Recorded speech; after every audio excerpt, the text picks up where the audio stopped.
Hello everyone, আজকে আপনাদের সাথে একটা খাবার শেয়ার করব যেটা অবশ্য সবাই চিনেন। ঢাকার বিখ্যাত খুনি খিচুড়ি ঘরোয়া হোটেলের।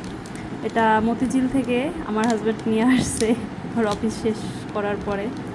তো যাই হোক, সবাই তো রেস্টুরেন্টে গিয়ে খায়, আমি না হয় একটু বাসায় এনে খেয়ে আপনাদেরকে জানাই যে আসলে কেমন লাগে। অবশ্য আমি এটা এর আগেও খেয়েছি, আমার কাছে ভালো লেগেছে। এখন দেখি আজকেরটা কেমন। আচ্ছা, আমি একটু অফ ক্যামেরায় খিচুড়িটা প্লেটিং করে নিই, তারপরে আমি দেখাচ্ছি আপনাদের সাথে। আচ্ছা, এখন এই যে আমি প্লেটিং করে নিয়েছি, তো আমি আপনাদেরকে একটু দেখাচ্ছি। এই যে এটা একটা, এটার ভিতরে দুটো পিস থাকে। বাহ, ভালো।